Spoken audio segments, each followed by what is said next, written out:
Ukraine के खिलाफ जंग में कल रूस ने राजधानी कीव के रिहायशी इलाकों पर जबरदस्त बमबारी की। यूक्रेन के एक सांसद के मुताबिक रूस ने कीव पर कम से कम 15 मिसाइलें गिराई हैं। रूस के इस हमले में कम से कम 2 रिहायशी इमारतों को भारी नुकसान पहुंचा है। इस हमले में एक शख्स की मौत हो गई जबकि 4 से ज्यादा लोग घायल हो गए। इसमें एक 7 साल की बच्ची भी शामिल है। हमले के बाद मलबे से एक शख्स के शव को निकाला गया। पिछले 3 हफ्ते में रूस ने इतना जबरदस्त हमला कीव में नहीं किया था। यूक्रेन की राजधानी कीव रूस की जबरदस्त बमबारी की अमेरिकी राष्ट्रपति बाइडेन ने कड़ी निंदा करते हुए इसे रूस की बर्बरता करार दिया है। इस बीच यूक्रेन के सांसद ओलेक्सी गोनचारेंको ने कहा है कि कल से मैड्रिड में शुरू होने वाले नाटो के शिखर सम्मेलन से पहले हमला कर रूस ने संदेश देने की कोशिश की है। रूस ने इस हमले के जरिए G7 देशों के नेताओं को भी चेताने की कोशिश की है। रूस और यूक्रेन के बीच जारी जंग में रूस ने पूर्वी यूक्रेन के कई इलाकों पर कब्जे का दावा किया है। पूर्वी यूक्रेन के डोनेट्स्क के औद्योगिका में रूस ने ताबड़तोड़ हमले किए हैं। रूसी हमले के बाद यहां की एक इमारत में आग लग गई। रूसी हमले में इमारत को भारी नुकसान पहुंचा है। कुछ लोगों के हताहत होने की भी आशंका जताई गई है। इस बीच रूस ने डोनेट्स्क के आसमान में अपना एयर डिफेंस सिस्टम भी एक्टिव कर दिया है। यूक्रेन के हवाई हमले को नाकाम करने के लिए रूस ने 3 एंटी मिसाइल दागे। युद्ध के मैदान में हथियारों की कमी होने के बावजूद यूक्रेन की फौज अपने मददगार देशों से मिले ड्रोन से हवाई हमले कर रूस को भारी नुकसान पहुंचा रहा है। यूक्रेन ने वीडियो जारी कर रूस के कई बख्तरबंद गाड़ियों को तबाह करने का दावा किया है। यूक्रेन ने कहा कि उनके टैंकों पर रूसी फौज ने कब्जा कर लिया था।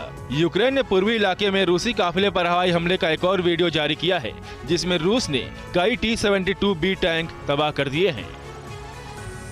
रूस ने बीती रात यूक्रेन के सैन्य ठिकानों पर अपने क्षेत्र बेलगोरोद से ताबड़तोड़ इस्कंदर मिसाइलें दागी हैं। रूस के इस मिसाइल हमले में यूक्रेनी सैन्य ठिकानों को कितना नुकसान पहुंचा है इसका पता नहीं चला है।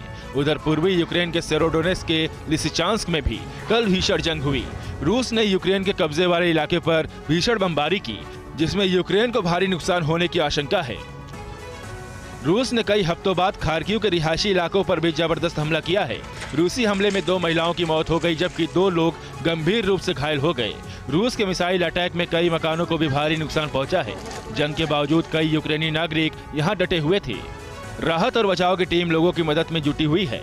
मलबा हटाने का काम जारी है। आशंका जताई जा रही है कि मलबे से कुछ और लोगों के शव मिल सकते हैं।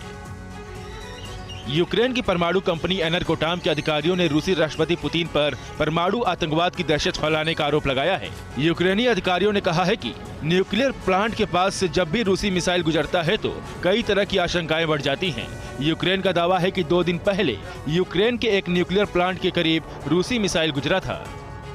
यूक्रेन के खिलाफ रूस अभी लंबे समय तक युद्ध लड़ेगा। रूसी टीवी डिबेट के दौरान जब एक एक्सपर्ट से ये सवाल किया गया कि ये जंग कब खत्म होगी तो एक्सपर्ट ने जवाब दिया कि कभी नहीं। एक्सपर्ट ने कहा कि रूस तय करेगा कि पश्चिम का हिस्सा कितना बचेगा।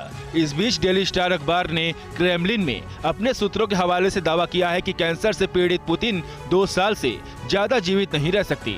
हालांकि रूस कई बार पुतिन की सेहत को लेकर लगाए जाने वाले कयासों को खारिज कर चुका है। बेलारूस की यूक्रेन के खिलाफ नीति को लेकर राष्ट्रपति जेलेंस्की ने बेलारूस के लोगों को सोशल मीडिया के जरिए संबोधित किया है। जेलेंस्की ने कहा कि वो बेलारूस के आम नागरिकों के साथ उनकी फौज से कहना चाहता हूं कि आपको युद्ध में जबरदस्ती खींचा जा रहा है। जेलेंस्की ने कहा कि रूस में आपके लिए सब कुछ तय कर दिया गया है। जेलेंस्की का इशारा बेलारूस के राष्ट्रपति लुकाशेंको और रूसी राष्ट्रपति पुतिन के बीच हुई मुलाकात को लेकर था। उन्होंने कहा कि बेलारूस के लोग गुलाम नहीं है और भरोसा है कि वो किसी की साजिश के शिकार नहीं बनेंगे।